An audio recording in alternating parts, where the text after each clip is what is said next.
and there are projects on government projects for social programs for the vulnerable groups. But for us, we do not intervene directly on matters of the child-headed families. But if they have projects that they want to undertake, you know, whether it's a small vegetable garden, whether it's chicken rearing, whether it's what, we would direct them to go to our HomeLink office, and it still has to come as a project. We do not intervene on the social aspect. I think that is something that government would ordinarily have within its structures. Thank you very much, Mr. Manimanzi. The microphone, Madam, you've got the microphone. Okay. Oh, okay. Go ahead. Thank you for this opportunity. My name is Pauline Ijiva, and I'm from Cross Border Traders Association.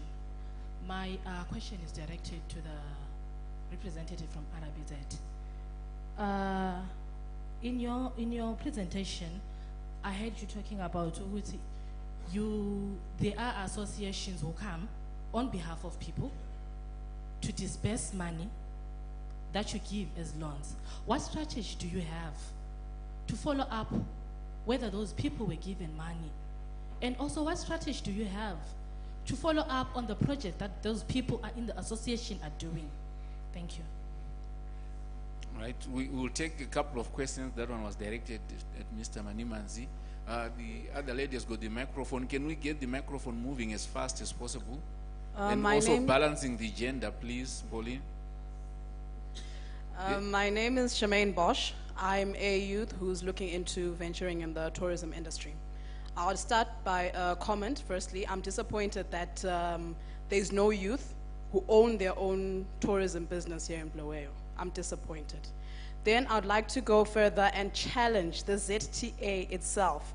As we are doing this framework and these policies, can we make it part of our objectives to make sure within the 100 days that we've given ourselves that there's at least a youth that has registered a company with the ZTA? Can they do something to make their policies a bit more flexible for us to also enter into this industry? Because we are very eager and we do have a passion for this industry, but there are certain barriers that are there that have been mentioned already that are blocking us. So I just wanted to pose that to the ZTA and the tourism industry as a whole. Thank you very much. We hear that one was directed at ZTA. We have another question. Thank you very much.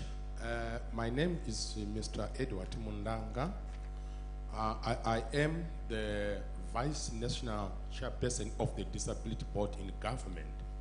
I would like to express my sincere gratitude, happiness, which is the presentation which were done by a lady from South Africa and two other gentlemen expressing the issue of accessibility for people with disabilities. I am really very happy that you talked about accessibility for people with disabilities. What my sister was saying to say there are vulnerable people in the locations outside there, my being here as the Vice National Person of the Disability Board in government, what it means, all are represented. I've taken note of all the discussions. I was writing notes, and I'll really take them up with our relevant minister. I also want to say, direct one question to the representative of a reserve bank. I was approached by the manager of Agribank. He told me that there's a facility for people with disabilities, and they can come either in groups or individuals, those who are in business, to come and access the loan. Yes, true, we are making all the modalities to educate and train our constituents that we must not have a charity syndrome whereby if you get the money, you say, well, I don't have to pay. I'm on a wheelchair. At the end of the day, if I don't pay, what are they going to do to me? We don't want that. It is, as the Reserve Bank says, it is not their money, but the bankers' money. When you support it, you must be seen in a position to pay back the bank's money. So what I'm trying to really say is, if our constituents or organizations access these funds, we are going to make sure, monitor that the money is being put into use, and the benefit at the end of the day, they must be able to pay the bank's money. I thank you very much. Thank you. That was more of a comment. I think we will benefit a lot as we finalize the National Tourism Sector Strategy to get such inputs, maybe in writing if you can care to do that. And even the lady who was talking about the youth, you can actually drop us a note or just send a WhatsApp message where the number is displayed here so that it can be captured as you have given it. Can we have another question? Because so far I've had a lot of comments, but very few questions. And let's keep it short, please. Right. Mine is, I think, allow me to digress a bit, or even to say something. I'm really disappointed, to be honest. Some presentations, I thought maybe we were going to have an expert who was going to lead the procession, the sessions, so that we come up with a proper plan. But what I've witnessed today, really, I thought is something that is really different. It's not something that I was expecting. Because we should have taken much of our time deliberating on the vision. Did we agree on the vision? Did we agree on the mission statement? Did we agree on the objectives of the whole process? Was this is what I was expecting to hear. And in terms of the way forward, what is it that we have agreed? Because we should have thrown issues to the people. People have to say what, the participants, they were supposed to say what they have, and you were supposed to have taken note of, what the participants were saying. Then, it's the opposite. I'm really disappointed, to be honest. I want to be honest with you, really. Because if it's a strat plan, this is what I was expecting. That's my expectation as an individual, to say we were supposed to have something that is tangible. What am I going to take home now from here now? What am I going to report to even my bosses, to say this is what we discussed? Really, presentations in a strat plan, really, I don't know. It's a different way of approaching it, I don't know. But my own little knowledge, really, I think we did the opposite. Thank you so much. Thank you very much. I think your point is noted. As we conclude, we are going to have the Chief Executive coming up here later, and to wrap it up all, the Secretary for Tourism is going to be telling us the way forward. I think this was mentioned at the beginning, National Tourism Sector Strategy Consultative Workshop. So anyway, I think we'll leave it to the principals to advise us later. But it's a point taken, and we are sorry if for disappointing you, and that wasn't one of our expected outcomes, to be disappointing delegates. Any comment, question? Right, Madam. My name is Esther Dube. I own Wozani Lodge in Bulawayo. I've got two questions that I want to direct to Mr. Manimanzi of RBZ. The first one is of collateral. There are some players or tourism facility owners that maybe have loans that are running, loans that they would have taken with the banks. And now here comes the facility that RBZ is giving at 7.5, which is a good interest rate. And those loans are holding on to our properties as collateral. And we want to access the funding that you are offering to the tourism industry. How then do we do that? Because probably that is the only collateral that one has. Then the second issue is the issue of compliance. I think we did hear, I think it was ZTA, I think, where they were saying that there is the issue of compliance in as far as levies are concerned, and that RBZ trust returns, that you have to be checked to see that you are up to date. We just want to hear the position from you. Then the other area which I want to comment on, or which I want to say something about, Dimagazo Maluela spoke so much about women in tourism in Southern Africa, and I was so inspired, and I thought some of the things that she was saying can be replicated at national level, even within Zimbabwe. So I'm asking, I was sitting here listening to her, and I was saying to myself, why is it that, I think this one is going to Dr. Chitepo, why is it that we don't have the Minister of Tourism in Bulawayo?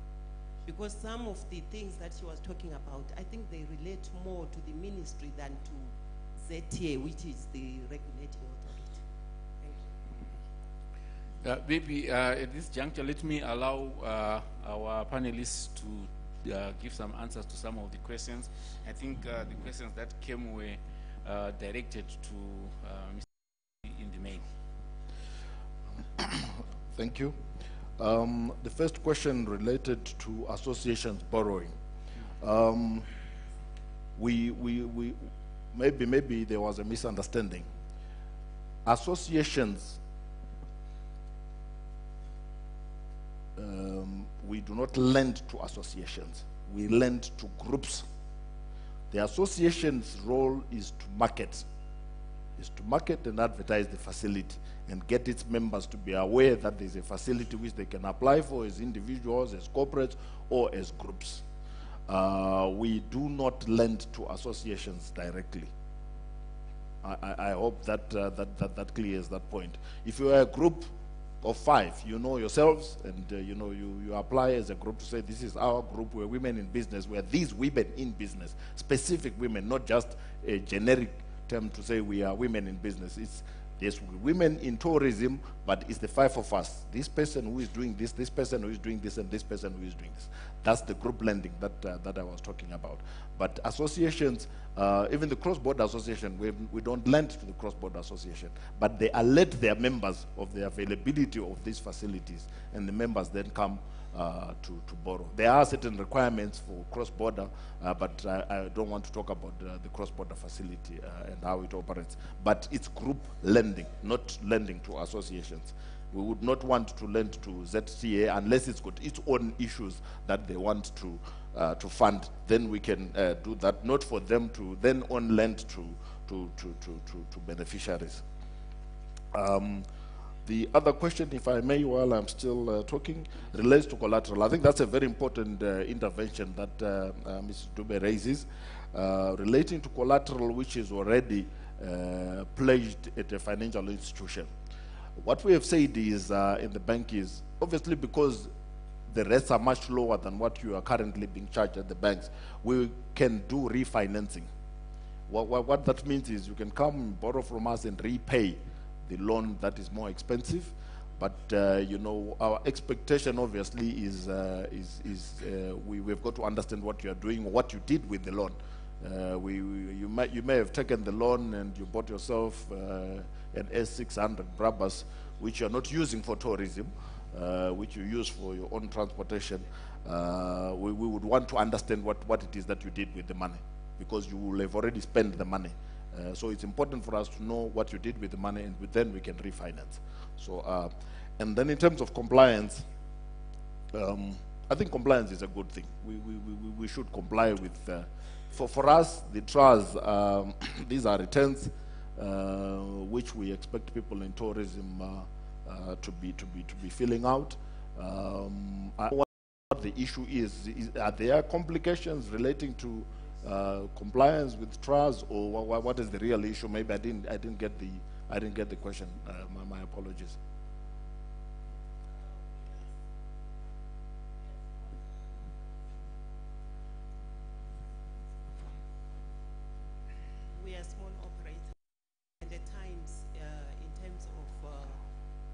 labor availability or technical people assisting us in our lodges might be a challenge, and as a result, some of us at the age at which we are, probably the computers are not, things that are easy to use.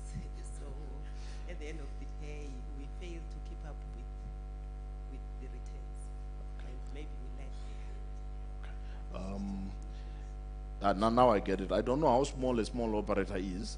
Maybe we'll see guidance from ZTA what a small operator is. I think you may need to hire a few graduates, one or two graduates to assist you, given the level of unemployment that is in the but I think it's an issue that we'll discuss with our exchange control. The gentleman who is sitting just in front of you there, sorry, madam, the gentleman who is looking back at you there who is just in front of you is from our exchange control department. I think he should be able to give you a more satisfactory answer. He deals with these issues relating to trust. Thank you.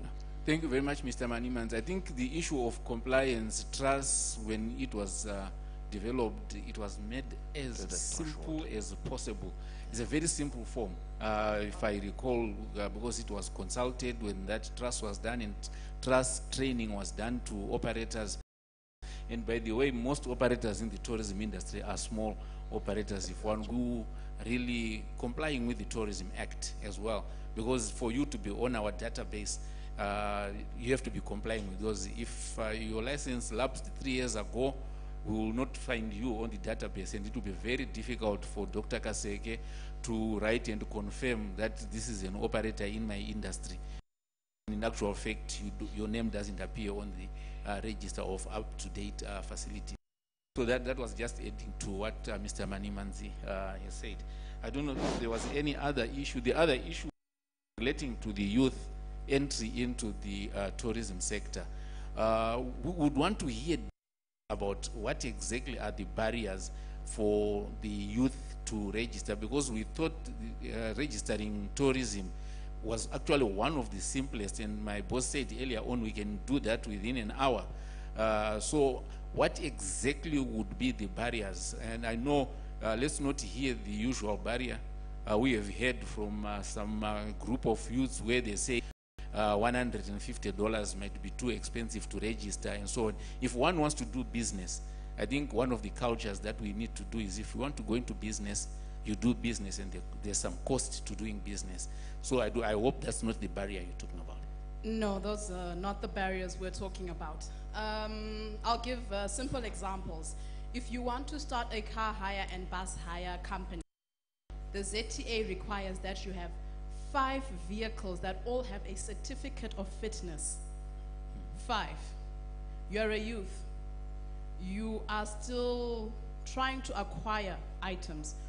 Yes, you do have to make an investment, but 5 vehicles is a lot for the youth. That's my first point. Secondly, if you go onto the website, it's actually written that you need to have $5,000 over and above all those other requirements, the normal business requirements, CR14, tax clearance, which are very simple. They require that you have 5,000. I then did call the office. They said, we've waived that, but that's not on the website. I think it's something that they need to look into. But I think the 5 vehicles is the biggest challenge, that all have certificate of fitness. Okay, thank you. I saw my boss asking for the microphone. I think he wants to comment on something in that regard.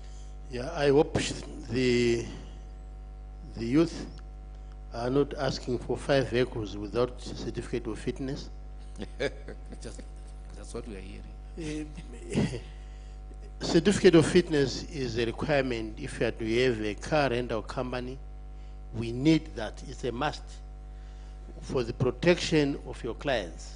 We need that. If we are talking about some earlier youth who said that we need you to register at least 1 youth company within the 100 days. We can register 10. We can even register 20. But please, certain businesses are supposed to be met. Certain basic requirements for a business are supposed to be met. We don't want to say because we are youth, so we just ignore the business requirements. So please, let us try to meet as much as we can in terms of the business. But I think also we did not get enough time to discuss these issues. In Harare, we discussed them at length, and we're not supposed to come up with a vision for the sector, but we can have pointers on what we're going to do in terms of the vision for the sector. But I think, yes, I agree with my colleague. He says that there was no much debate on the vision, because that's what I was saying earlier on, that vision is quite critical here, direction setting. We must allow people to debate it, give their views, and point out how we should move. Not to come up with a vision that we can agree in here, because we're consulting. It's a national consultative process. We're consulting. But I don't think you are saying that the issues that we are discussing now, or that we discussed earlier on, were not good enough. I think you are simply saying that that topic was not exhausted. I think I agree with him. Thank you very much. Right, maybe one or two last questions. Thank you very much. My name is Mrs. Makamuri. We are just appealing to City Council through Mr. Siziva on the infrastructure. The roads leading to our lodges are so dilapidated, and street lighting is just a big challenge. It's so dark, and guests will be so much afraid just to come in as they are waiting to be attended at the gate. It's so dark on the roads, and the roads are so bad. If something could be done for us. Thank you. I'm sure Mr. Sisiwa is taking note of that. Or is there any response? Yeah, it's noted. The service delivery from the City Council in terms of amenities. We've got one more hand was up there, and then we've got the good doctor in the corner there. Okay, I'm Gwyneth Makulumo. I would like to thank Mr. Nezungai and Ms. Naidu for their presentation. I managed to pick up something I would like to contribute. There's an issue of cultural diplomacy, which is a type of public diplomacy, a soft power that includes the exchange of art, ideas, language, and other parts of culture among nations. There are people in order to foster a mutual understanding, of which I think when we're talking about tourism, like Mr. Nezungai said, people are supposed to be able to walk the talk. We look at the people in Blueo, they want the tourism, their tourism industry to be uplifted. So we as the people should be able to uplift the tourism sites. Like the other gentleman at the back said there, that we are the ones who are supposed to, they're now uptaking to uplift most of the sites that are there. And as the youth also, I would like to encourage support from the ZTA and the ministry to support the youth, because we see the youth have got a lot of activities. Take myself, for instance, I'm in the Rotaract Club. And the Rotaract Club, we're involved in traveling to many countries. I've been to Malawi, I've been to Zambia. And Malawi, Zambians, Mozambique have also been to Zimbabwe. So you can use the youth as a tourism, as a way of promoting tourism in our country, because we see them traveling to many different places in the world, not only in SADC, but countrywide. Thank you. Thank you very much. I think that point is taken. I can see the secretary would like to comment on that. Okay, I just want to comment. There's been a question raised to do with women in tourism, and now another one raised in youth. I thought I would do it in my wrap-up, but I thought it's better, let's separate that. Now. Let's just do it now, because it's quite straightforward. First of all, I think the fact that we have in the program a whole session on women and youth just is a recognition that those are two areas. Actually, the three target groups that we needed to highlight more are women, youth, and the disabled, who have been excluded And the big issue for us is for more inclusion of all these 3 areas. Of course, many, and of course everybody else too, but that's key. Now, what is important for you to know is in the whole, now when the purpose, one of the key outcomes of this sector strategy is for us to then outline some of the key broad issue areas that we have amongst us. And they've come out, a lot has come out today. We've mapped out our issues, and you're going to see them in the final document. All the issues that have been raised, even those concerning women and youth. And then from those issues, we're also going to try to now set up what are the key objectives we should be having for them. And I just want you to know that in Harare, we have met, we have a lot, well, because the office is there, and we don't have an office here. We have a lot of interaction from young people and women in tourism who come and want to know more. And we've encouraged them to know that the final, in this process, we are definitely expecting to see like a sub-strategy. Alongside everything we're saying, what is it that can matter, what is it relates to young people or to women as a subsection of everybody else and to the disabled. Not to say it doesn't include everybody else, and that's important. And it's important for those of you who are, for women and young people, to be stronger mobilized around this. It's good to have issues one by one, but what is also not very strong is the mobilization of women in tourism and women and youth in tourism. Yes, we have issues here. You had a conference here last year, and one of the key things that we were expecting, and we now need to, we know we have to work on, is coming up with a strategy. What are the strategic issues for young people in tourism? What are the strategic issues that are unique to women in tourism? What are the strategic issues for the disabled, for them to be included as part of this tourism? So it's an important agenda for us. And part of the agenda is going to mean working with you to mobilize yourselves, mobilize the women. I was very pleased. I've just put away.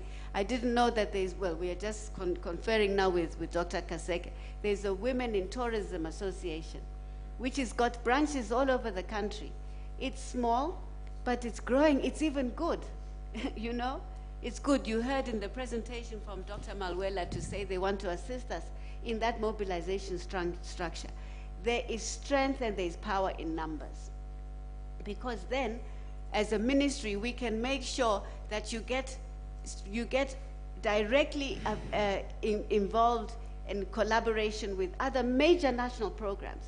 There's women banking facilities. Even in this funding facility that is there for the bank, we can now work with you strategically to make sure that the issues that are preventing you as women to access funding are becoming a responsibility of the ministry. So it's not to say we have ignored it, but we know specifically that this is a product we want to get in this process, to make sure that we highlight and have firm once and for all women in tourism, and to identify who are the women in tourism. Is it just women in business? What are the different things women are doing in tourism? We'll be surprised, you know, that many people didn't know that what they're doing is actually part of tourism. They've been seeing themselves as all women in crafts. There's another group there. They've been seeing themselves as women, I don't know, you know, in other groups. They don't realize that, in fact, they are part of the value chain of tourism. Same thing with young people. So amongst yourselves, please become stronger in terms of your mobilization. And same thing about women. But it is definitely the ministry's responsibility to make sure, and you're going to see it. So we are very happy. We've embraced the conference that is coming up with the SADC women in tourism, and we would like as many of you to come. Empowerment is about understanding where you're trying to go collectively, and we can see how to make sure we can articulate what must happen for women. Now, you asked a question about why we don't have an office here. It is true. We should. We have, well, first of all, let me just say that in this whole field of women's participation, youth participation, it is very much a domestic issue. Well, it's not that there's no international dimension, but that's what we call domestic tourism. There are two main dimensions of domestic tourism. There is product development, which is what we're saying, developing your lodge, developing whatever it is that you're doing. And there's then there's product marketing. We have done more of marketing than we have of product development. And it's not that we don't know we have to do it. But again, in this process, we are going to see another sub-strategy, or an embedded strategy of domestic tourism, which will show clearly these are some of the products that people can be doing. So that when you say ministry should be doing, we should be doing the same as Ministry of SMEs, Ministry of Women and Youth, identifying for women as we work with them. Quickly, this is what you could be doing as part of what you're doing. And that is definitely a government role. But you can't, as in tourism, separate production with marketing. Tourism is so heavily reliant on marketing that the two are, we're married together. But as it's quite clear that we have to strengthen our product development, product identification, product refurbishment, products, that's very important, so that the services and the like are clear to us. So it's very much a job of government. I want you to know it has been in the plans for many years. In fact, the officers, this department head, were identified a long time ago, and they were to be working in the same provinces where ZTA is also located. So where ZTA is located, focusing on a lot of marketing, they were supposed to be. But funding has been our limitation. The people are there in Harare, but the funding to make sure they come. And definitely, now that we have a strategy, it gives us a better case, better basis to make a case.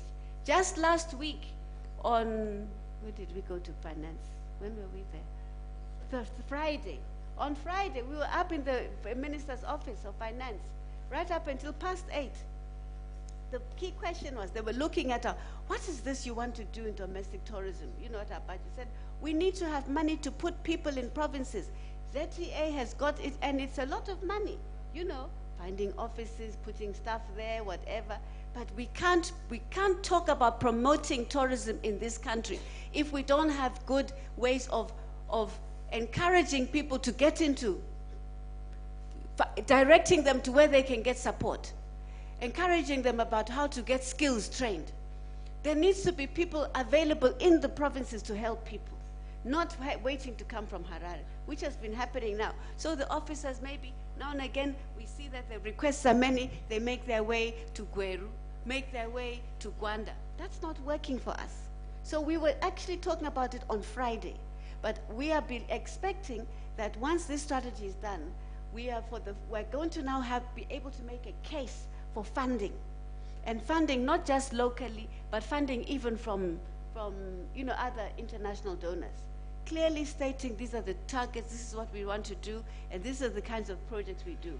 So there is a plan, and I'm so happy you've raised it, because that is exactly a job, and you'll see the two, government, ZTA working close, government helping you on product development, working with everybody else, Ministry of Women, Ministry of Youth, Ministry of SMEs, you name them.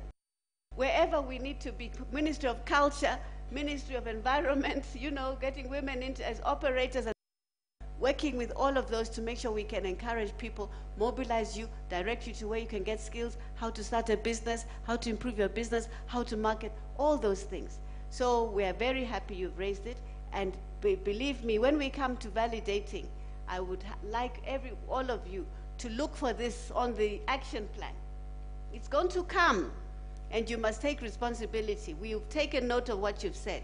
When the validation comes, please, this is your chance to check. Is this going to answer the question, your problems you've been having in your sector? So we are hoping to do a lot more, see a lot more. If you need help in terms of mobilizing, we can work with you, also work together with other youth organizations, the Zimbabwe Youth, because they're probably not singing the song about youth in tourism. But they should also sing the song. Ministry of Youth, they're probably just saying, yes, become entrepreneurs, but the dimension of tourism is that they now need to know the issues that are for youth-related in tourism, and we can help you. We can definitely help you, because we won't be able to achieve what we want without the key sector groups that we have. I thank you. Thank you very much, Secretary.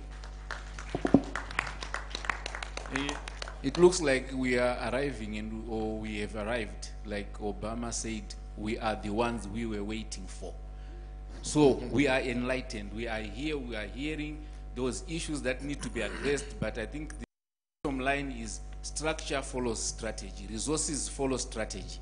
Now, without this strategy, it was difficult because the secretary would be asked, what strategy are you implementing by deploying people to the provinces? So if the strategy is going to be answering that, then obviously structure and resources will follow. We've got Dr. Wongai Moyo. Whilst the microphone is being taken to him, over there is the last from the floor, and we are getting one question on WhatsApp platform. Sihle A. Sibanda from Pebble Rock Lodge is directed to Mr. Manimanzi, RBZ. You said you lent to groups of 5 people, for example, specific women. They are asking, what collateral do you require from these 5 as a group? And the second question is, can the RBZ loans be used for adding extra rooms in lodges, or is just for refurbishments? Refurbishments expansion. Maybe you can take that one. I hope Dr. Ongaimo has got a microphone now.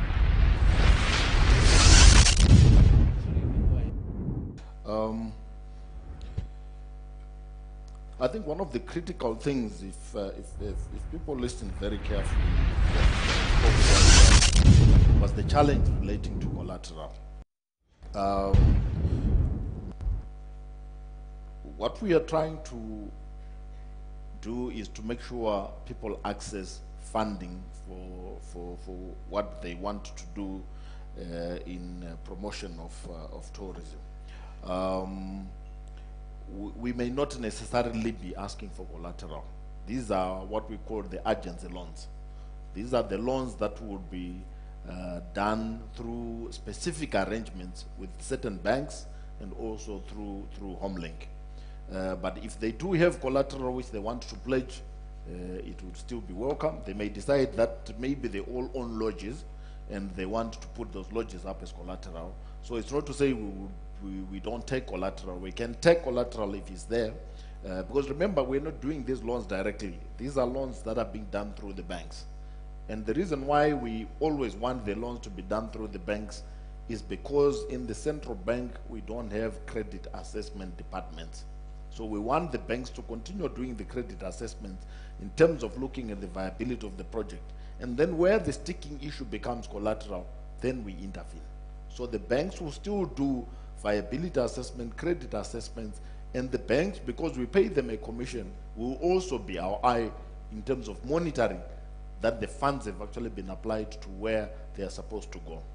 And in terms of whether one can use the facility for extending, we are saying this is not just for refurbishment. We are saying you could actually be investing for the first time and you want to build a lodge on ground that is nothing, or you want to refurbish a house, convert it into a lodge, or you want to extend your lodge. This is why we said there is capital expenditure portion of the loans. So the facility is available for both working capital, for your refurbishments, and also for any additions that you may want to do, or if you want to start a greenfield venture for any investment in that respect. That's why I spoke about the 5 years, the 5-year period. It's not for working capital. That is more for the capex. So they can actually be used for the extension that the person wants to know about. Thank you, Mr. Manimanzi, for giving us that checkbook. We can just write what we want to do, but it has to be bankable. Colleagues, let's be serious. It just has to be bankable. Dr. Moyo, your last question before I release the panel here and ask the next presenter. In the meantime, I should ask the next presenter also to get ready for the presentation. That's none other than my boss, Dr. Kariko Gagaseke. Right, Dr. Moyo, nice, short and sweet. As I know, doctors don't talk too much. They just ask precise questions. It's true. Yes. Good evening, ladies and gentlemen. Honorable distinguished, as well as Honorable Dr. Gaseke, Dr. Chititi. Well, on behalf of... Let me point out, I'm not yet one, but I receive. Thank you. Go ahead, Doctor. On behalf, sorry gentlemen, I'm on the wheelchair and the ladies, so you might be busy trying to see. You can relax looking ahead. The one thing I like to say, I thank for the two South African who have been arrived here in Zimbabwe, in Bulawayo, to share their information with us. But briefly, as a president of people born with a disability in my organization, which I formed, called the Heal Our World, which caters for the people born with a disability. I'm so happy for my first time to find out, once I talk, you always make an effort to talk about disabled people. Really, we are the best people in the industry of the tourism. Why I say so? I've exercised a lot looking all the exhibitors in especially ZITF, agriculture. It depends how much if I facilitate myself to have the funds to move where there are exhibitions. Most of the things which I see on the stands of exhibiting are being done by the people born disabled and living with a disability. Imagine, and how good and the pain of it at the same time. The pain of it, our products are being exhibited by the able-bodied and saying that they are one who are doing such a miracle and wonder of hand art craft. Why this is being done by a disabled, and it was bought to a disabled person with a sick money, and at the end of the day, the same person who bought it, he worked good awards, and then he produced to be proud of what he never sweated for. So, to the industry of the tourism, the other sector which I believe to make it easy to understand people with a disability, here's my voice. Here's my idea to you. Go down, sit on it. I know you love to have meetings every day in your boardrooms. The meeting which you have to discuss about, can we have in our Department of Tourism offices for the people born with a disability working with us? I'm assuring you, you'll be the first Zimbabwean to be admired by other SADC regions countries. Where are you, Zimbabweans? Where are you, SADC? Come to us one by one. Ask our ideas. We'll share to you. I'm talking on behalf of people I'm leading. I thank also the board of the government in the disability, Mr. Mdanga. We have said a few, but really we are ready to work with you. Only that we are being always looked upon aside. Can you be part of us? And let us be part of you. I thank you. Yes. Thank you very much. That was Dr. Wongai Moyo giving us the last comment. I think all you have said has been noted. Our rapporteurs have been taking note of everything, and I'm sure it will be captured quite well within the strategy. So at this juncture, allow me to release the panel that is in front of me, and let's give them a big round of applause and thank them for entertaining our questions. And also, allow me now to invite to the podium, this is almost now what they call a graveyard session, but it is going to be very interesting, I can assure you. Dr. Kariko Gakasege, the Chief Executive of the Zimbabwe Tourism Authority, to talk about tourism recovery strategies for Zimbabwe in the new era. So, Dr. Kariko Gakasege, it's over to you.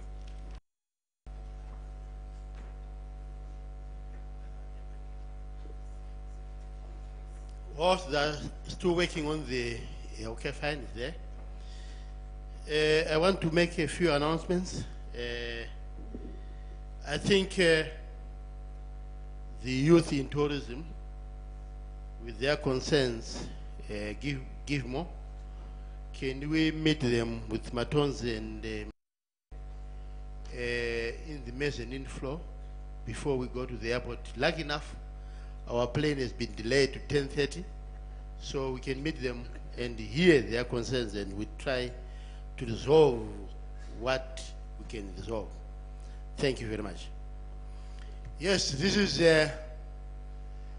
basically the last session, and like what Givmo said, it's a very bad session because we are presenting to people who have been very busy the whole day, who are tired, who are still eager to listen, but the level of absorption is definitely lower.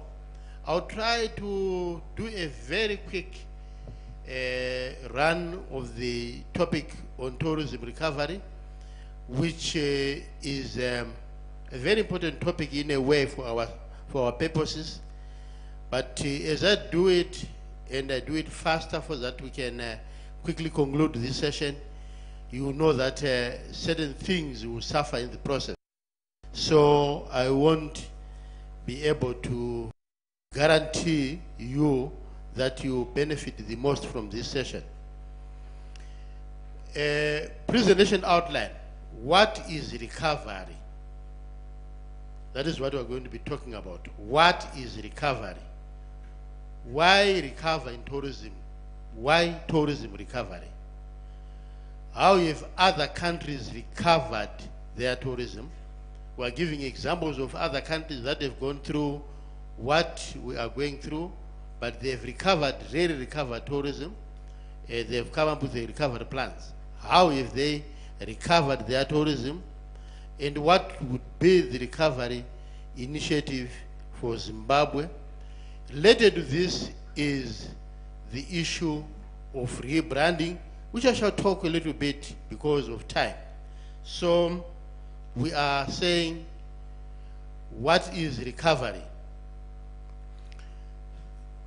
Recovery comes in when there's been a crisis in tourism. And in our situation, we are talking of recovery because we have lost almost 2 decades. Believe me not, we have lost almost 2 decades. And what we have lost is going to be very difficult to recover, but it can still be recovered and we can come back to normal. But how do we come back to normal? We are going to discuss about these issues. Recovery is defined as recuperation or process of getting back to good health or back to normal state. The tourism sector needs to recuperate. It has been on the bed for quite some time, and we need it to come back to its normal state. Recovery is also defined as getting back, regaining what? Regaining what we lost in the process. What I said that is that from 1999, basically 2000 up to 2018, we have not been, we have lost quite a lot in terms of tourism, and we need to recoup that, regain that, reclaim our rightful place in the international markets. We have been, I'm talking of a situation where Zimbabwe was very much well known in the, especially when we talk about our traditional markets. Zimbabwe needs to come back. It needs to come back, and like we were talking, we need to revive our tourism. That is the process that we are talking about now. And so what is tourism recovery about? Tourism recovery is to do with all the above mentioned issues that I've talked to you just now. There has to be a crisis or something gone wrong or lost. Yes, we said we've lost a decade. How did we lose a decade? if you look at what Sophie gave us in the morning on what our tourism was in 1999 and what our tourism is today, it's unfortunate that from 1999 we started going down and down and down, and in 1999 we were almost as far back as 1999 where Botswana is today. Where Botswana is today, that is where we were in 1999. So if we had not had these issues that had made us lose a lot of market in the market share, where would we be? The danger that we are going to have is to say in 1999 we were having plus 2.4 million arrivals. In 1999 we were having plus 1.2 billion receipts. That is actual, these are actual figures. Plus 2.4 million arrivals, plus 1.2 billion receipts in 1999. And when we say we are now on 2.4 million arrivals, we think we have recovered. No. We are simply saying we have a regression analysis where we should say where would we be now if what happened did not happen. Honestly speaking, we would be above, in my own view, would be about 5 million today if we had taken the trajectory without the disturbances that it made us to lose 20 years in tourism. We could be about 5 million. So what we want to recover is we want to recover to the point of where we should be now, not where we were in 1999. I think that should be clear. So there is a true, this is so true for Zimbabwe. People talk of the lost decade, or rather almost 2 decades. His Excellency himself said we have lost 20 years. And when he says he's lost 20 years, he means it. We in tourism will agree with him that we have lost 20 years of tourism. What are we going to do? We must recover what we've lost. There's definitely a case for tourism recovery in Zimbabwe. Recovery implies due recognition being given to the importance of tourism. There must be political will. The leadership should first of all accept that tourism is important for this economy. And I don't think that is a problem. Having worked with the president now when he was vice president, and he was our supervising vice president, he was always talking very positively about tourism, and he was saying, he was crying in the same manner. We were also crying about the lack of recognition of tourism. Tourism is not recognized from the government itself. They say it's a low-hanging fruit. They say it's a quick win. They use all sorts of ways to describe it. But when we come to funding, tourism, both the ministry and ZTA, they receive the bottom of all government ministries and parastatals. So this should be done away with. First of all, we must recognize that tourism is important for this economy. Tourism can help the government recover in the whole economy. So you cannot recover something that is not needed or deemed important, deemed unimportant. If something is deemed unimportant, why waste your time in coming up with a recovery plan? You don't have to recover. You don't have to do anything about it. So tourism must first of all be put on its rightful place. It must be deemed important so that we look at what we want to do in terms of recovering it. Why tourism recovery then? Tourism recovery is normally initiated due to the following challenges, problems. Loss of market share. I'll just put South Africa as an example. At one stage, Zimbabwe was receiving more tourists from South Africa than South Africa was receiving from Zimbabwe. Get it from me. Zimbabwe was receiving more tourists from South Africa than South Africa was receiving from Zimbabwe. I am talking, for example, if you check on the South African statistics and look at the Zimbabwean statistics, 1 year we were receiving in excess of 1.5 million visitors from South Africa alone. South Africa at that time, they were receiving 900, less than a million, 900 and something thousand visitors from Zimbabwe. What has happened now? Last year, 2016, we're using 2016, isn't it? Not 2017. South Africa in 2017, they received close to 3 million Zimbabweans in terms of their own statistics, what they have said. And Zimbabwe are among the highest spenders in South Africa. Zimbabwe has received less than a million now. We have received 720-something thousand from South Africa. So this is a clear case of where we are simply saying, but what happened? What happened is because South Africa in 1996, South Africa had close to 29 airlines flying into South Africa. They just gained their independence in 1994. Zimbabwe had 45 airlines flying into this country.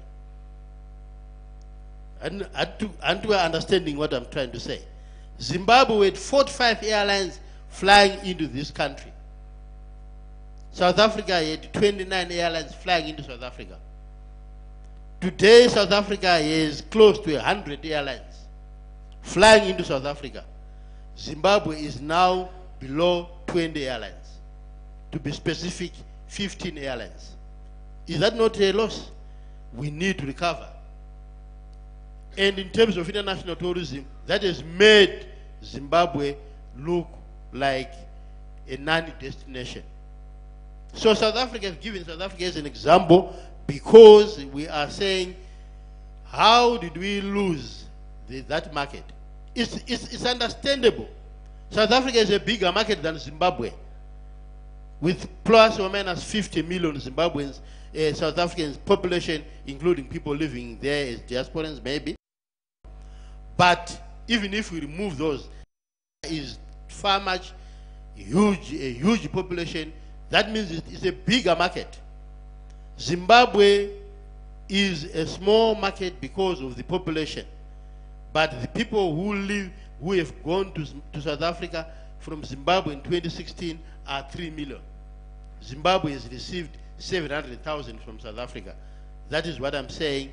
The example of South Africa is a very clear example that can actually give testimony to what I'm saying.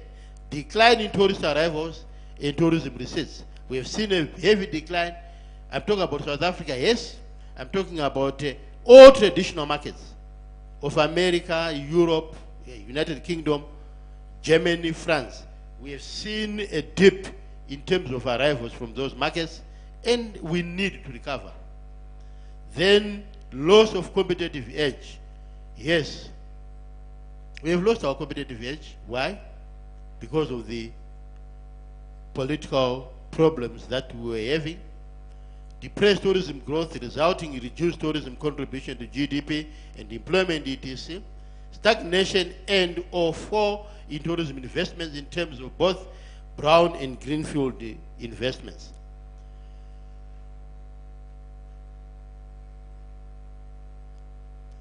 Factors influencing tourism recovery initiatives. Tourism recovery normally follows internal and external factors. Natural disasters, disaster-induced crises like the earthquakes. Once we have an earthquake and continuously have it's a disaster, your tourism are likely to go lower. You are going to lose your tourism. You must come up with a recovery strategy. Tsunamis, floods, storms, droughts, pandemic diseases, outbreaks like cholera, Ebola, bird flu, foot and mouth. Safety and security threats occasioned by internal conflicts, war and terrorism, I almost say, and tourism. Political instability, e.g., the Arab Spring wave that affected North Africa, and sustained negative destination image. This is very true for Zimbabwe. We had a sustained negative destination image for almost close to 20 years, from 2000 up to end of last year, December last year. A sustained negative destination image. And we need to really address this issue. Economic and financial crisis, yes, we know our financial problems, and of course, the sustained negative destination image was accompanied by poor policies as far as tourism is concerned. And this is very true of ourselves. Natural disasters, that is just an example of national disaster. And the tsunami hazard zone, I think. Bird flu, I think we can say. Those disease outbreaks, and I don't think anyone would want to go where people are like that. Ebola, we know Ebola is a very deadly disease, and no one would want to go where people are like that. I don't think anyone would want to go there.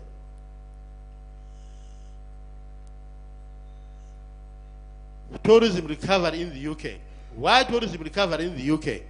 UK was affected by the foot and mouth disease, and when that happened, they lost big time. Their tourism declined by more than 50% because of that. And when that happened, they said, let's come up with a recovery plan. And the challenges were quite clear to them. And they brought in some interventions, and there are a lot of interventions, but I'll only read the ones in red because of time. They put up an England visitor hotline setup, and a regional call center setup, and the British embassies overseas provided resources were given resources to really remarket UK in the overseas markets. And we say they launched what we call Visit UK campaign. That was the main recovery strategy that they put in place. They launched what they called the Visit UK campaign. I'm saying this because we have been planning, we have been advocating for this campaign over the years, but it has not been funded. Up to now, it's not funded. And they also gave guidance issued to organizers of major events and encourage public visits to attractions. And they came up with strategies on how they were going to encourage the overseas markets to revisit the UK, and also the local people, and support affected businesses. To be honest with you, this problem we are talking about that is affecting us, it has affected a lot of businesses. And believe me or not, there are a lot of lodges that are good here, and some of them have not closed. But most of them are, they've just been surviving on a shoestring budget to just keep afloat. And we need to put a fund, more than the tourism fund that the Reserve Bank has put in place. They said if demand is there, they will put more money. And we think in this line, we are going to really put up a fund that is going to be used for the recovery of tourism. In Ireland, they had a similar plan. They put up a communication plan and positive messages about the destination and addressing the perception about the destination. We are simply saying, I'll go to the red ones, although the ones that are not in red are also relevant to us, but I just want to do things quickly because I don't want to waste a lot of your time in here. In Nepal, there was the earthquake tragedy in 2015, and interventions were their campaign and promotion, traditional and social media, both on online and offline media, and redefine brand Nepal. And they to redefine brand Nepal, and they say Nepal back on the top of the world. That is what their positioning statement was. Nepal, back on the top of the world, because they had lost quite a lot of tourists during that, which we all know, the tragedy that they had with the earthquake. And they came up with a tourism recovery fund.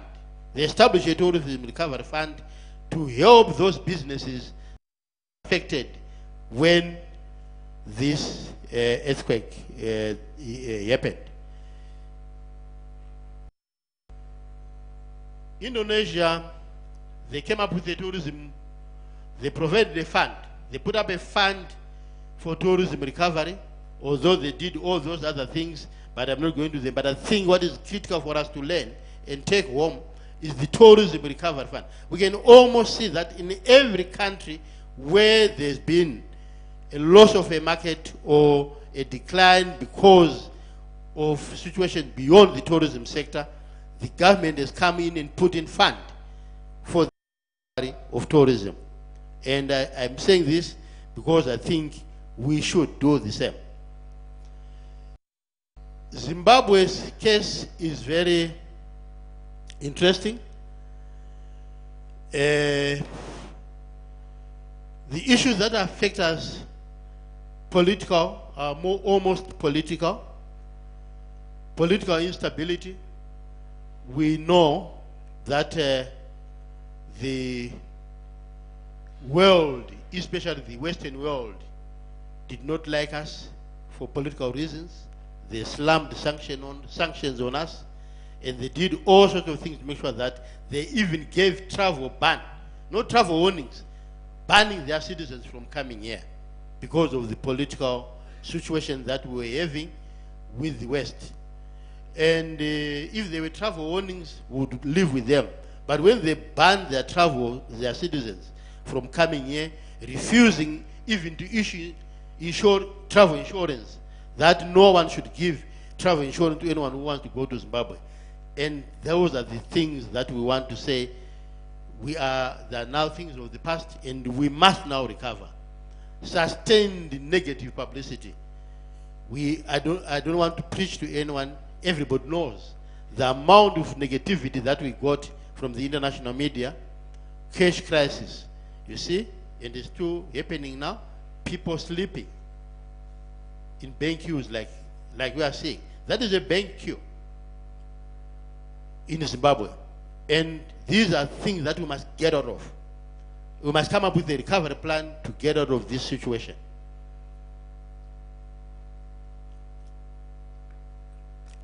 Port of entry concessions, yes. Our port of entry has not been very good. Especially they've been very bad. I don't want to be polite. Our ports of entry has been very bad. They've not contributed. They've also contributed to us to the loss. The loss that we have lost from above 3 million tourists, which should be having from South Africa today, to less than 700,000, which we are now having, has been caused by us, not by South Africa. Let us not apportion the blame between us and South Africa. We are the sole causes of our loss of the market in South Africa. How do you expect South Africans to come here? Most of South Africans were coming here by road. Self-drives.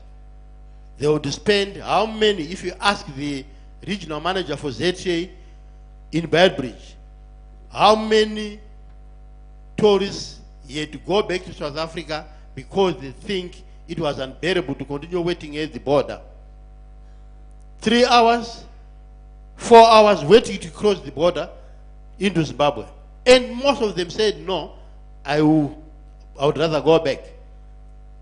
And when he goes back, he does not just go back and sit in his house and keep quiet about it. He spreads the news. When this news is spread, who would want to come? No one would want to come. But those few who would resist and endure the 4 hours at the border, when they've just closed the border, they are met with hell. Police roadblocks. And we know that. I don't want to preach anything about police roadblocks. You know how vocal I was about the police roadblocks. I don't want to be vocal about them anymore because they are not there at the moment. So basically what I was saying, you endure 4 hours at the border, which should take you at most 20 minutes. You take 4 hours to cross a border because you want this destination in Zimbabwe. You want to come to Zimbabwe for your holiday with your kids, and you are coming from South Africa. That you then get numerous roadblocks. Senior Assistant Commissioner Mtamba for this province, he knows what I'm talking about. I would call him when I'm called by people traveling from Beitbridge to Victoria Falls. I would call him, and he was very helpful. I want to thank him. Senior Assistant Commissioner Mtamba, he was very helpful in terms of tourism. But he was a lone man, I think. But when you've gone through these hassles, you would get a situation where from Beitbridge to Bulawayo, you would meet no less than 10 roadblocks. But you are not coming to Bulawayo, you are going to Victoria Falls. And from Victoria Falls, from Bulawayo to Victoria Falls, you meet another 10. Minimum 20 roadblocks on your journey. And what would they do on the roadblocks? You make sure that you leave no less than 2,000 US dollars to the police. So these are the issues that made our situation so bad. Accessibility, poor road networks, airlines. It's disheartening even now. When you are coming from South Africa, I think most of you have come from South Africa recently, from Joburg International Airport, whether you are coming from Joburg International Airport, from whatever airport in South Africa, you see the number of planes that you are leaving there, packed. And you are arriving at an airport, you find such an empty airport. You are the only ones to land at that airport. This is a situation which we must recover from. And this is a picture of Harare Airport. Is it Harare Airport? True, Harare Airport. You can see there's no plane. But it was taken at 11 a.m. How can you have an airport without a plane at 11 a.m.? This is the situation which we are talking about. We need to recover from this situation.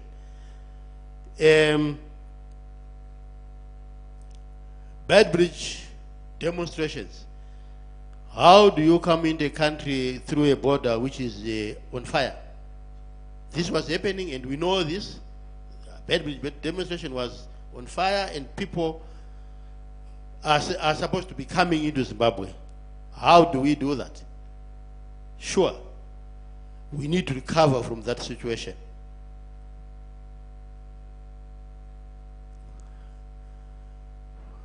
Police harassment.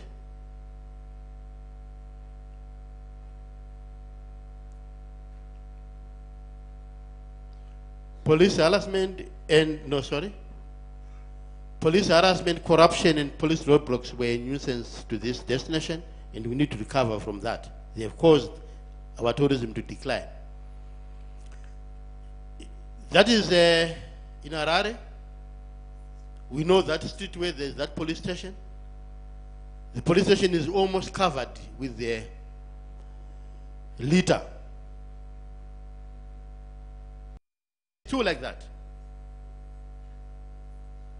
And who do you expect to come and visit such a nation? We need to recover from that. I'm just pointing out on the need to recover. Pothole in Zimbabwe.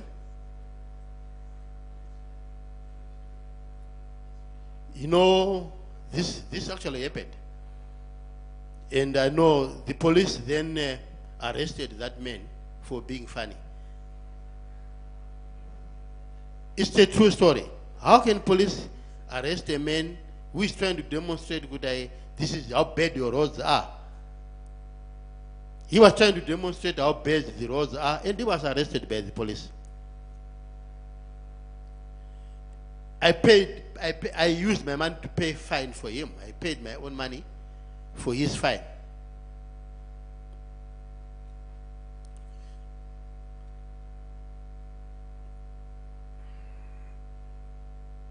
Okay. The CNN came up with a city ranking in terms of 10 least livable cities. Harare is number 3 in terms of unlivability.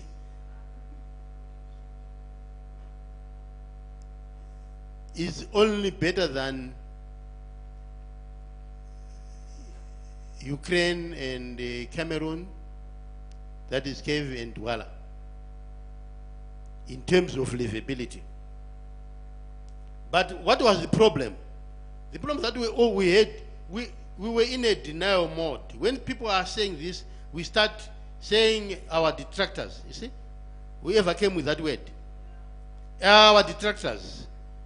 You don't listen to our detractors. They are our detractors. Because they've said we are number 3 in the world in terms of our unlivability. Once we have that from your government, then make sure that there's no change you can do. Because we are in denial. Instead of accepting that things are really wrong and we must do something about it, then the first thing is we must admit. That is what this government has done. They have admitted, His Excellency said, we have lost 20 years. Admitting what we should do. So, once you admit your problems are half solved, which is what this government has done in this new dispensation, they have admitted that certain things were wrong. And we don't want to appear as if, you don't want detractors, even personal detraction, actually.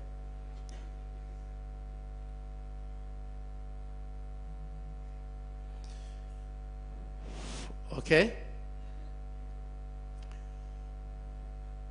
Tourism Recovery Initiative, according to the World Economic Forum, they came up with a recommendation. Where you've lost your tourism, they've came up with your recommendation in their report of 2015, where they say the following measures may be adopted by destinations desirous of implementing tourism recovery initiatives.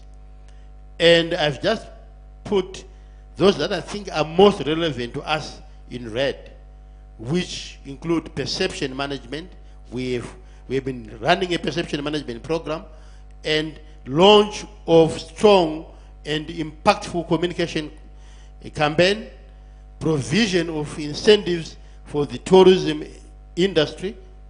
So this is incentives that we need to give to the industry so that they help in the recovery process, and domestic tourism campaign and establishment of tourism recovery fund.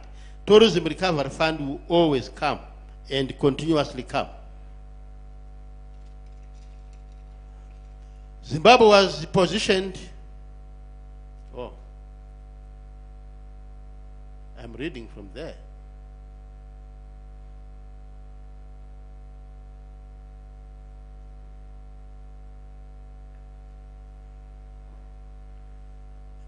You allow me to read even from there.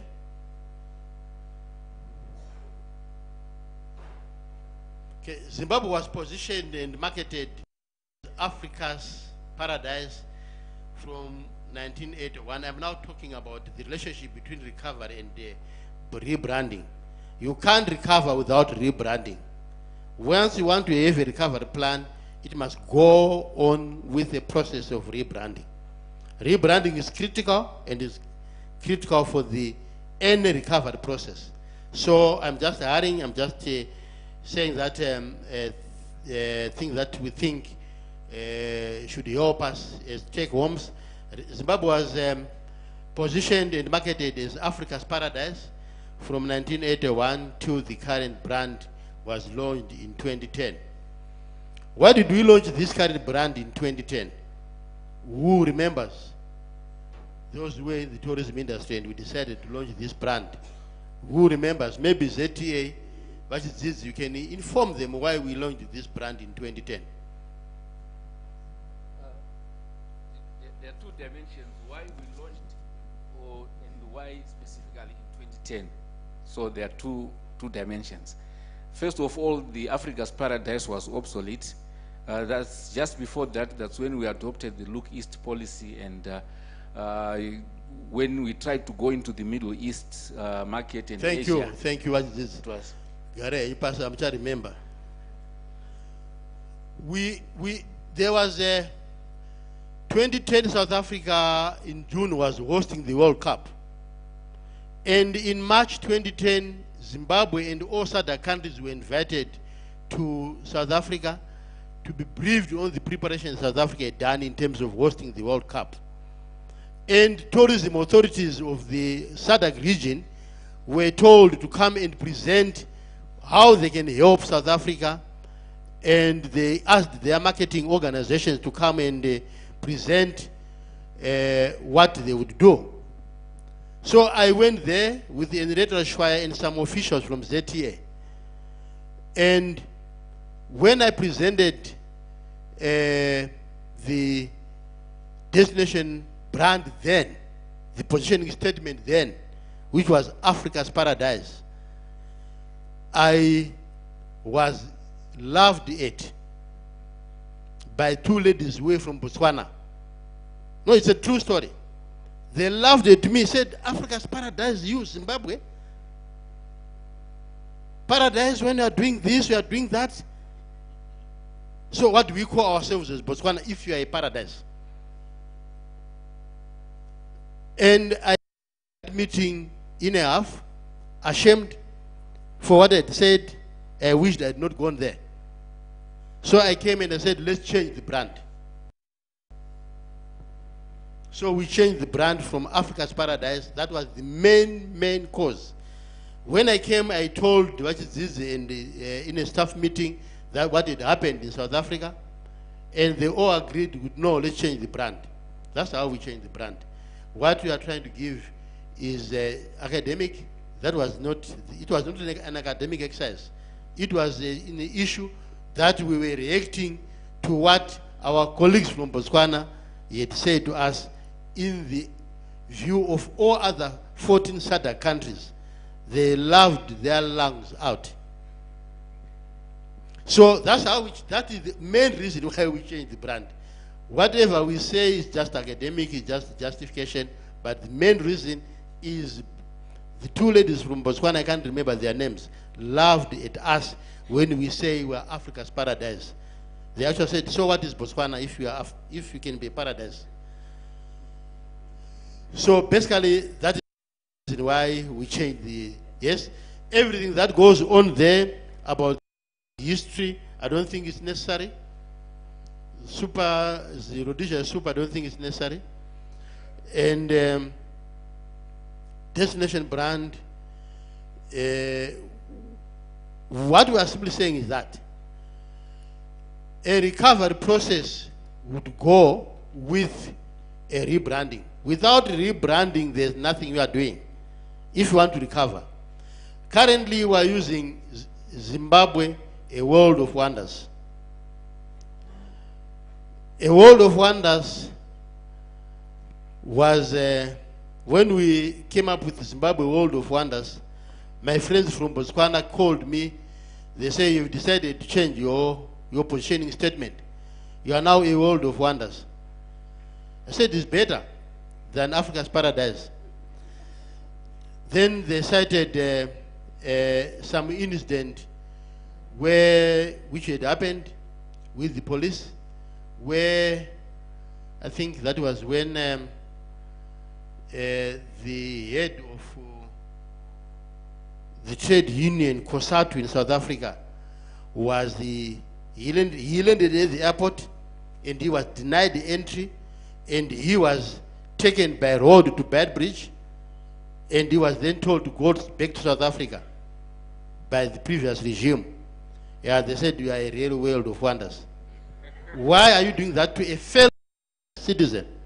Why refuse him entry to begin with? What they did, that is what we were in. That was the philosophy and the policies of the regime. So we need to recover from that. So basically what I'm saying, these are true stories. The examples I'm giving are not fictitious, they are true. Most of the things that I'm talking about, you know them. So the question is, do we need to rebrand? We are saying rebranding as a tourism sector as one of the pillars on the tourism, on the national branding hexagon. Tourism is one of the pillars that the nation must brand. Then people, culture and heritage, exports, governance, and investment and immigration. We came up with our brand as tourism when we were working with this with Professor Mtambara during the inclusive government, and we were the only sector that managed to come up with a branding, with a positioning statement and a branding logo and everything else. Others, in terms of culture and heritage, which was supposed to be headed by the Ministry of Culture then, exports, Ministry of Trade and Commerce then, governance, which was the President's Office, investment promotion, which was actually immigration and the Zimbabwe Investment Authority, they did not come up with their brands as we are talking even now.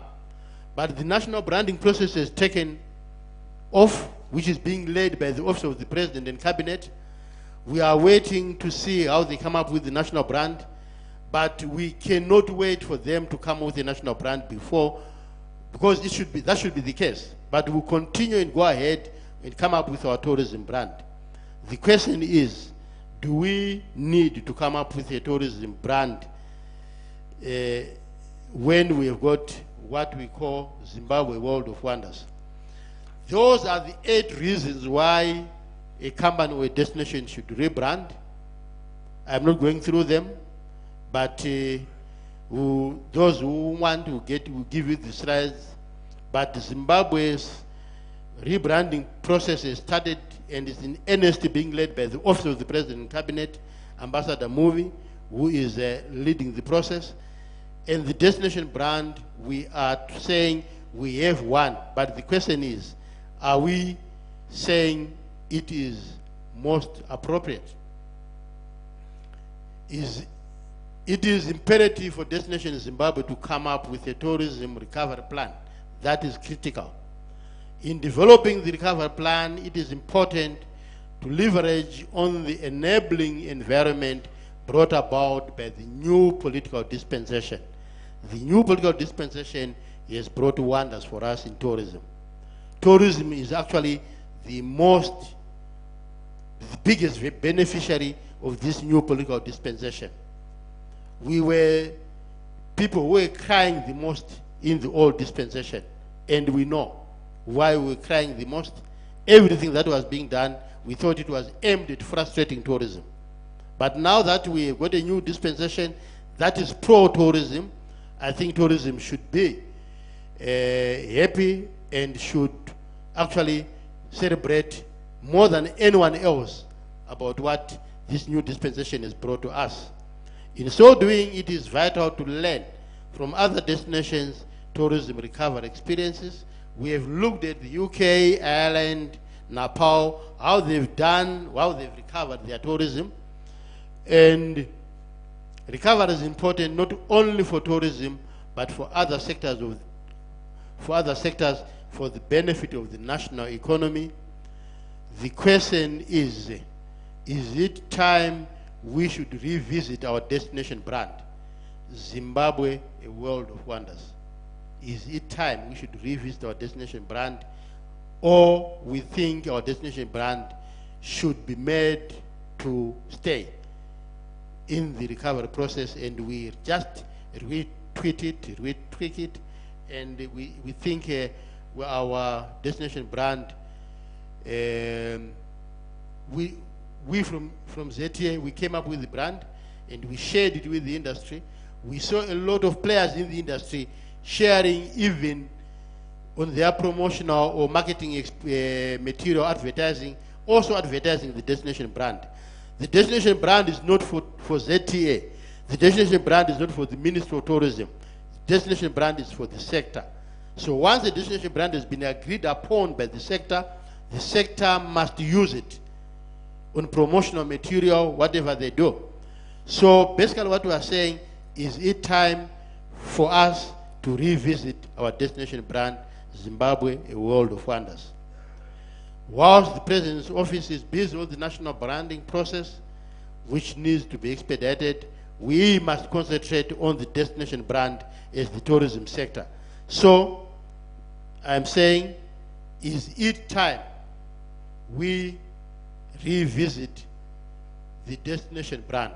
That is my question to us, and there's no question mark about the recovery plan. We have to come up with a recovery plan.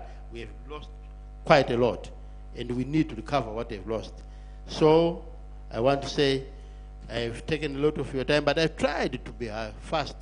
I want to say thank you very much, Tatenda Siawong.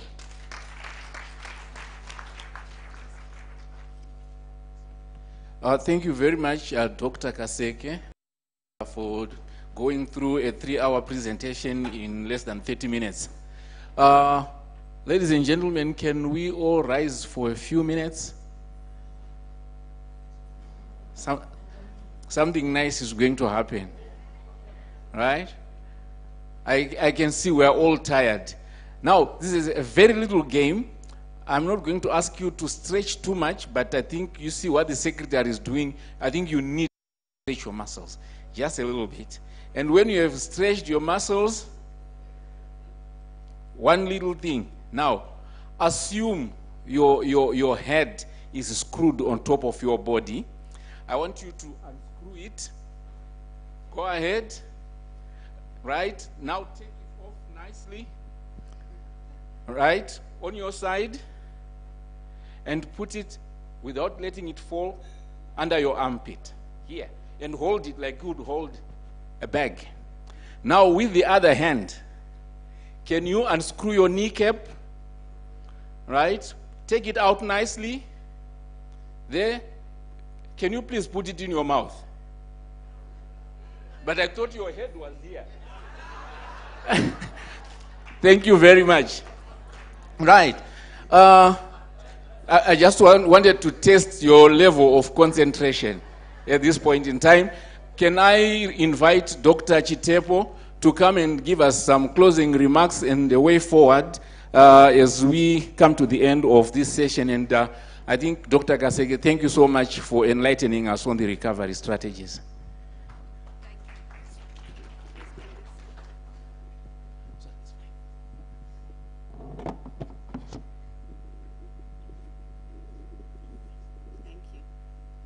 Thank you. I think it's fine. Thank you very much. I'm going to just repeat again what the facilitator was saying. Let's give a round of applause for Dr. Kaseke. I think certainly with all our tiredness, that was a very, very, very informative session in terms of strategy session and directing session about just accepting the macro and micro elements of this current situation we're in and where we need to go. Thank you very much, Dr. Kaseke, for that presentation. I'm going to be as brief as possible. We all need to go home or go and get food, or some of us go and get the aeroplane and go back to Harare. Very, very briefly, it's not even going to summarize because I think each of the sessions have received their summary. This is what I think we've taken home, and it's only some things, not everything. Very, very important for us to have unity in the vision of where we're trying to go in terms of the tourism sector in the country. And when we say the tourism sector, it's the operators, all the stakeholders. We need to have a common vision there. I think these discussions have made it very clear to us who is supposed to be part of that process. When we started, of course we knew them, but we have now become even more clear about the role that many of the different stakeholders have in this journey. We also have become much more clear about the need for a local tourism sector strategy, the localization of it. So yes, we may have a national tourism sector strategy, but it's very clear from the contributions made by people here that it needs to be localized.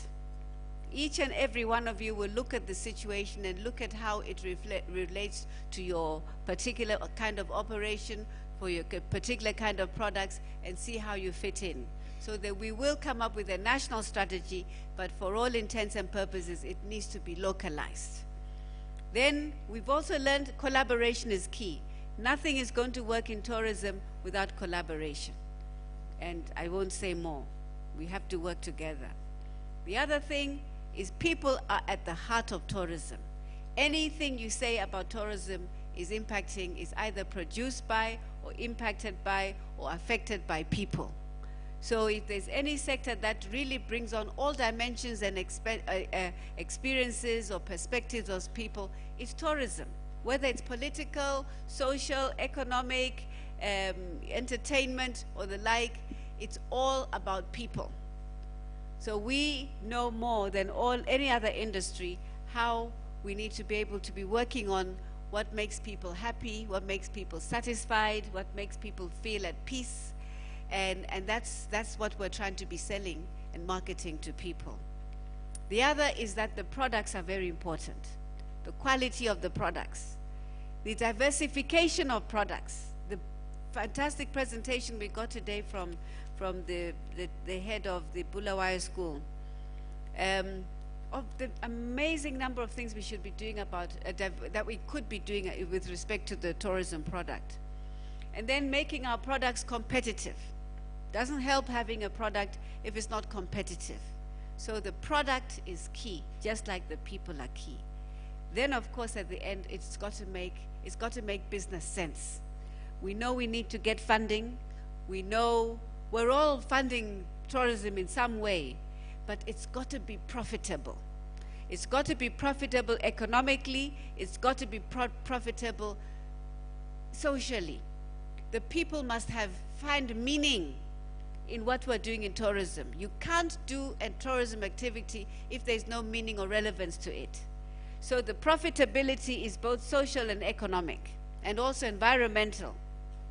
The profitability, the benefit to people is very important. Now, talking about the way forward, as you know, this is one, Bulawayo is the second of a number of more consultative workshops where we are trying to raise and look at strategic issues that we need to consider with respect to developing, with the goal of developing a national tourism sector strategy. I think we've done very well, absolutely well, on raising the issues, particularly as they relate to trying to promote tourism and tourism products in this region. We've done very well. There are some areas we are going to need to do more work on, but remember, this is a national exercise. Where we have been weaker here, we know we will get stronger here and there. But we will come back.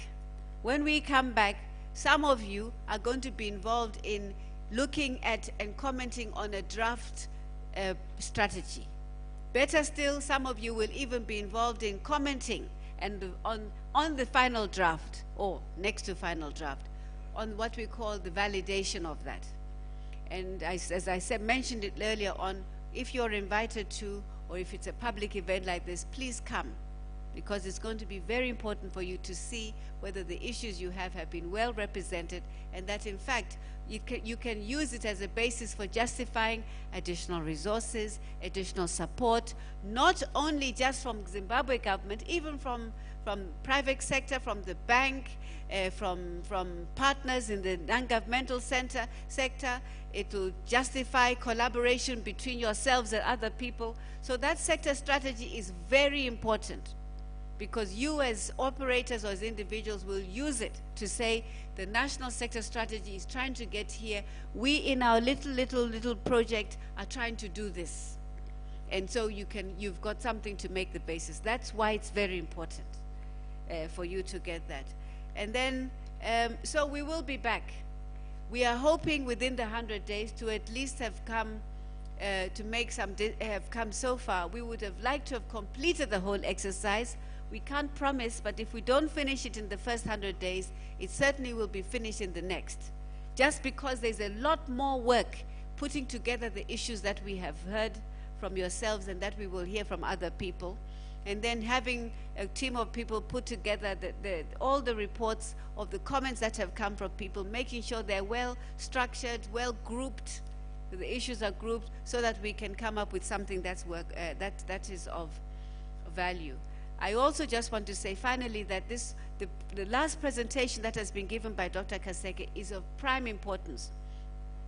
The rejuvenation we've got to go through,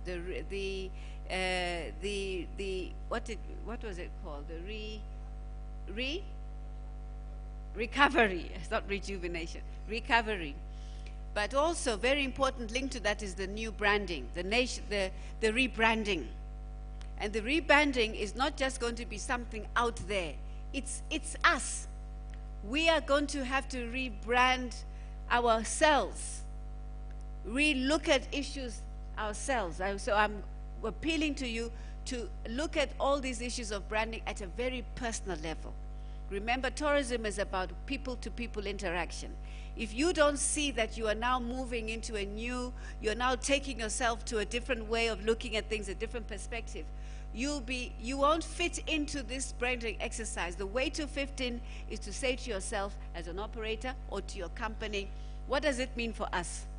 What does it mean for us in terms of how we're going to fit into this whole exercise? And they will be. The Office of the President, if they've not been here already, will be here. And you'll be working with them. So you'll be contributing in your own way. But the branding starts from internally. You must believe it. And you must believe you want to look at things differently and that you want to make make Bulawayo or make this region a different place. And so we want to leave you with just knowing that we have been to thank you, to tell you that we have been most appreciative of the contributions here. I personally, and I think the staff and other organizers, are feeling absolutely more enriched and more confident that there's no, that for moving forward, the people are the right people. We just have to work together to get the wheels moving faster and more direction, in a direction that will get us somewhere for the future. I want to thank you again. Thank you on the behalf of the ministry. Thank you on behalf of all the organizers, the Zimbabwe Tourism Authority. Thank you on behalf of those who have hosted us, those who have come from far, and those who are nearby, who've taken time right up to the end of this program. We look forward to your further engagement with us. And I know that in the next few weeks, next few months, we'll be coming back here or somewhere to be congratulating ourselves for a good job well done. I thank you. I think we still need somebody.